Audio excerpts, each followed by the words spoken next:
Play action now. Cousins. And he's going to have to eat this one as down he goes. Chris Jones continuing to fight downfield. The big tackle gets him for a loss of 11. Cousins with work to do after the sack as he brings his guys up on a 3rd and long. Working out of the gun, Cousins is going to let this one go deep. And incomplete. The contact made the ball roam free and brings up 4th down. It's always a goal, and it's really nice defensively when you can rally to the football and make sure there's enough contact to force an incompletion. Force an incompletion and force another punt. Now this is going to carry well into the end zone for a touchback. So here come the Lions now. And on the last go-around, they really couldn't get anything going. They had to punt from deep inside their own territory, which means you're going to lose the field position battle as a general rule. What they're looking for now is a little more consistency, move the ball at least a few times on offense, get a couple of first downs, and hopefully flip the field. Well, just something to build off of. That's what they're looking for here. He'll get just a yard on the scramble. It's 2nd down. Yeah, he only gets a few yards on 1st and 10, but he's better off doing that than throwing an incompletion or even worse, an interception. Here's Stafford. Over the middle, he's got Tyrell Williams. The Lions will use the first of their timeouts. So as they take it over, we step aside. 13 yards as the quick slant keeps the drive moving.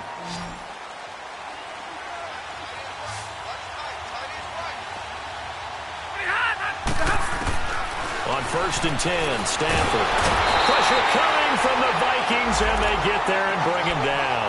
Daniil Hunter in there to drop him for his 5th sack of the year. So now 20 yards to go on 2nd down after the sack. Work to be done. Stafford now to throw. A hit as he throws there, incomplete. Defensively, Charles, they continue to really limit this offense as far as yardage goes. Yeah, you're exactly right. They've been assignment sound, staying in their lanes, keeping proper leverage, and communicating well, too. The Lions on 3rd down, 0 for 3 to this point. They could use a conversion. This will be 3rd and forever. From the gun, here's Stafford. Caught left side, Williams. And he's going to have a first down as he's brought down at the 44-yard line. And now the Vikings are going to stop it here on defense with a timeout, as they stop it here with just under 40 ticks to go in this first half.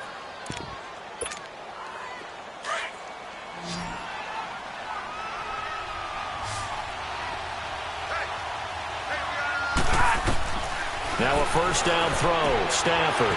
This is Riddick on the screen. And some room to maneuver. A big play there just before halftime. 41 yards. As we continue to advance in the NFL, as people continue to scout players, they really don't care as much about body types as they care about those guys who can make people miss, run through tackles, and gain all that additional run after catch. Anybody has that ability, they want them on their team. The first down carry here for Johnson. And they're going to lose some on this play. Being knocked back to the 18. And before this 2nd down play, we'll get a whistle, a signal, and a timeout, as they'll stop it with 25 seconds to go here in half number 1.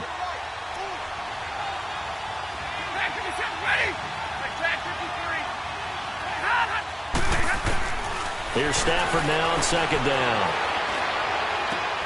And his pass is intercepted for the 4th time today.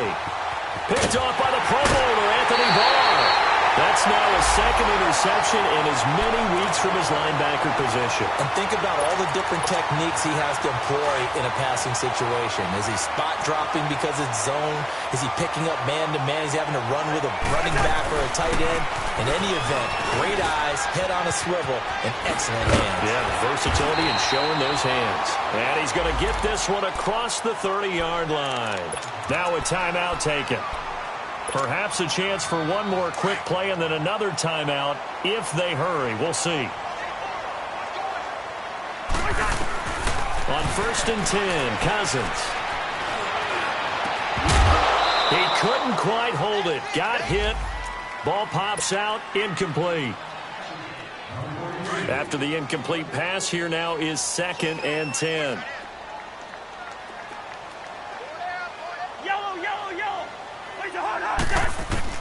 Final play of the half. Cousins buying time to his left. And he'll get it up near the 35, right at the 34 here.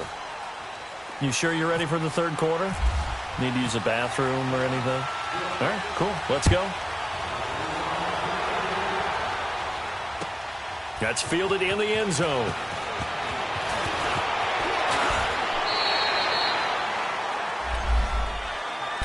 Out come the Vikings. They'll have it first on offense as we begin the third. They built a good first-half lead. Now they have a chance to add on to it. And what I'm thinking is that the offensive staff spent the entire halftime just working with them on, here's what we think they're going to do to attack us in the second half. A nice first half that we've had, guys, but be prepared for some change-ups. We're going to see them when we kick it off in the second half. See how they handle any adjustments that might be made defensively. Tough first half for him, unable to put up the numbers he's used to producing. But with a guy like him, you and I both know it just takes a couple of explosive touches for him to make an impact on this game and on the stat sheet as well.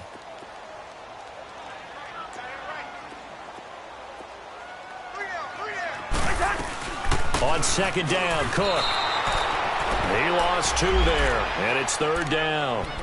Sometimes with the running game, you've just got to stick with it. Look, it's the third quarter, no time to panic. But that also doesn't mean you just do it the same way you've been doing it the entire ball game. Maybe change up some blocking assignments or run a few different plays, but stay with the overall essence of the running game.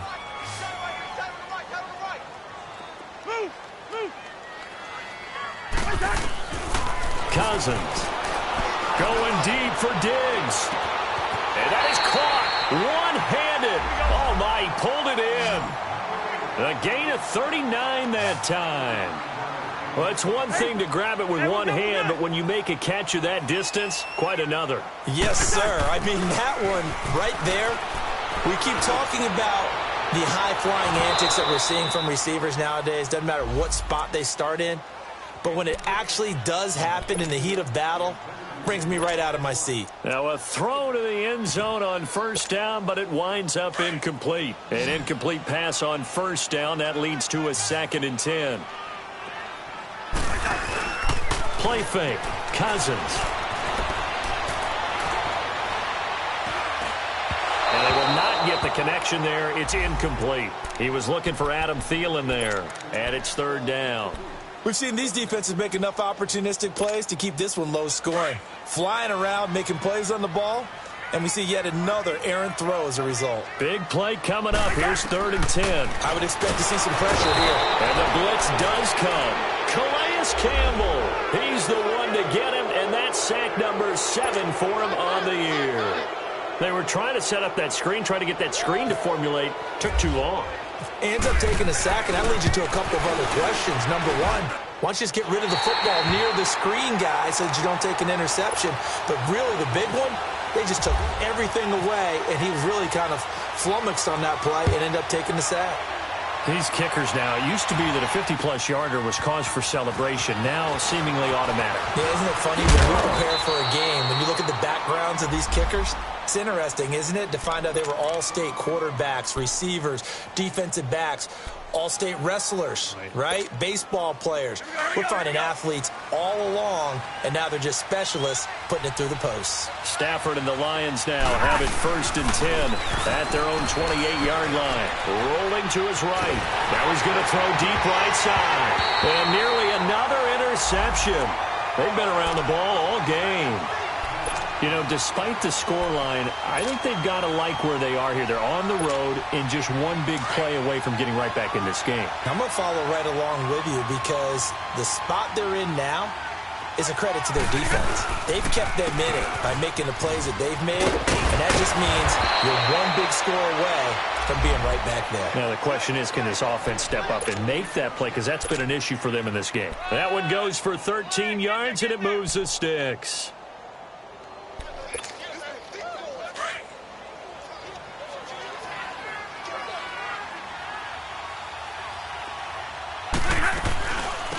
Now the Notre Dame man, this is Theo Riddick. And he is met at the line of scrimmage, and he goes down right there. No gain on the play there. Second down. And the big fella stuffed that one up in a big way. I think doubling him has to be a priority because you can't move up to the next level if you don't take care of him first. 21. Play action. Stafford. And he'll be hit as he releases it, and that'll fall incomplete. Brandon, at least there's one bright side to that incompletion. What's that? It wasn't an interception. Wow. You're a nice guy. That was kind of savage. But correct. No pick, just incomplete that time.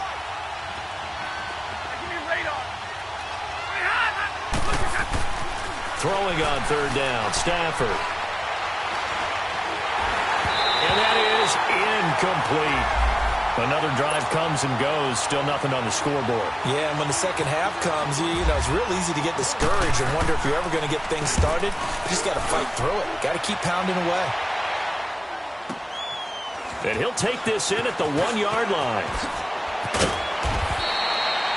Very good return that time.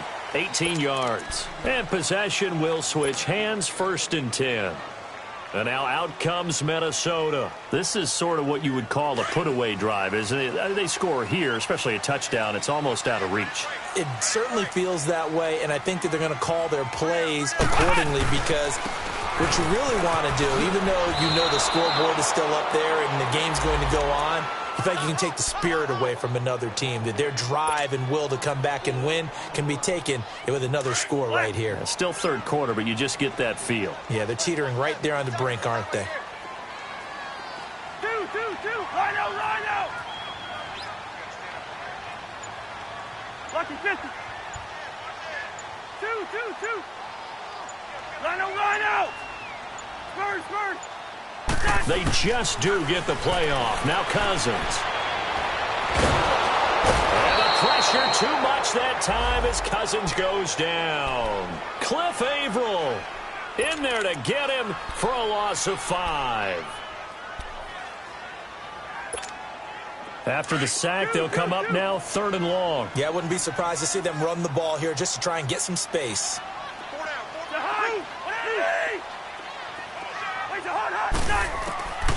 No run call here. They'll look to throw instead.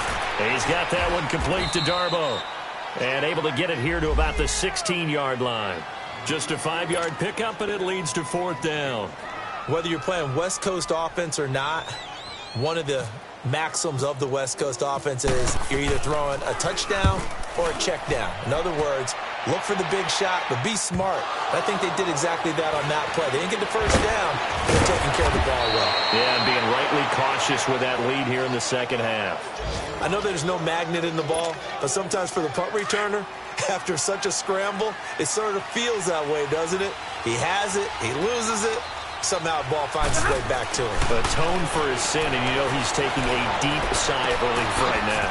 Man open left side, it's Williams. And he is down deep into Minnesota territory. And that one results in 35 yards. There will always be a place for methodically marching the ball downfield, but when you can pick it up...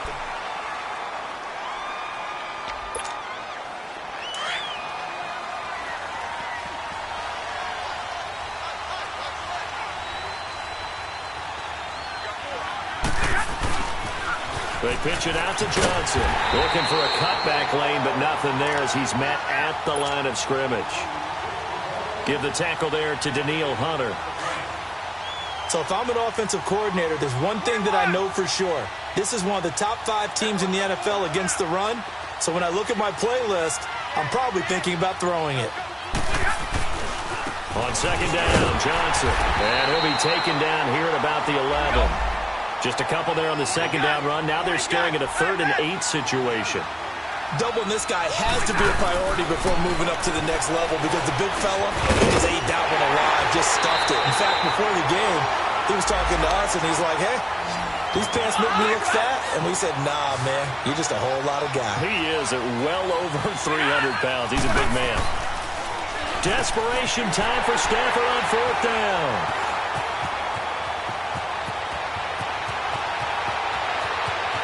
And he's got daylight. It's a foot race. And they will finally get him down as he's all the way to the 36-yard line. Thought they had something going there to break that goose egg here in the second half, but to no avail. Hope was alive until that interception.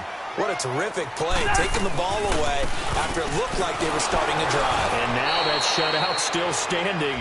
You know that's something those defensive guys hold a lot of pride on, too. No doubt about it. They are excited about where they are in this game. Got to figure now, after getting that turnover, they're just going to be happy to keep the ball on the ground, right? This is where covering the football, taking care of the ball, all the ball security terms that have ever been used, they come into play for the guys on offense right now. Just take care of it, and they've got a good chance of ending up winning this game. A good gain of 14 there, and it moves the chains. Well, I don't think there's any question, Brandon, at this stage. The stop troops, the defensive guys, they've got to use their 3 timeouts here. They've got to stop them and get the ball back. Yeah, if you're in that 2 to 3 score deficit window that they're in now, you got to get it ASAP. Yeah, no doubt about it. Stop them, use your timeouts. Easier to move the ball on offense without timeouts than to stop them on defense without using them.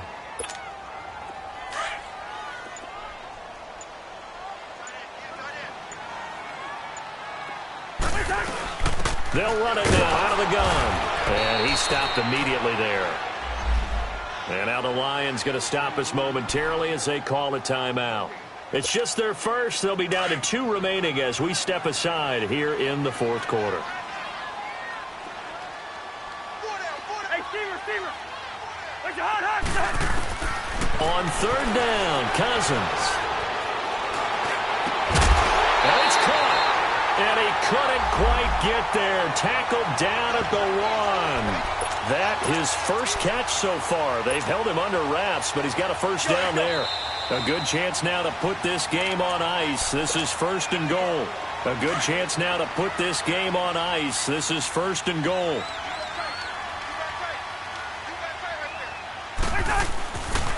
They'll try and run for it on first and goal. Now he will take this one into the end zone for a Viking touchdown.